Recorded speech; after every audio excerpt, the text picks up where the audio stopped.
કારણ આ લાખબાઈ વચન માંગે અને વેગડો ભીલ માથું ન આપી દે તો હું ભીલ નો કહેવું, આદિવાસી નો કહેવું, ભલા માણસ માથું આપી દઉં. હવે સાંભળજો, લાખબાઈ મેં શું કીધું ખબર? માથું નથી જોતું, કાળજું જોઈએ છે, કાળજું જોઈએ છે.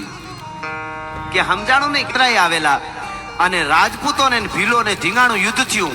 રાજપૂતો બધા કપાઈ ગયા, રાજપૂતાણીઓ સતી થઈ ગઈ.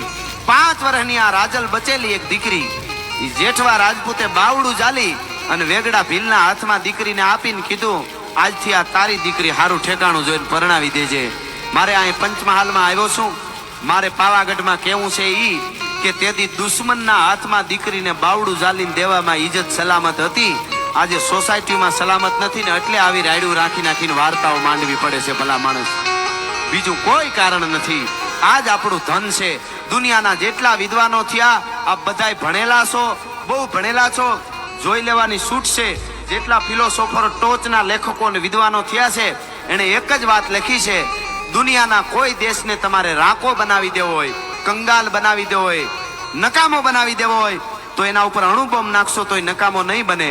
એના યુવા ધનને, એનું સાહિત્ય અને એના ઇતિહાસ ભૂલવી દો તો જ નકામો બનશે. આવું દુનિયાના ટોચના સાહિત્યકારોએ કીધું એટલે હું અહીંયા આવી વાર્તા માંડું. નકર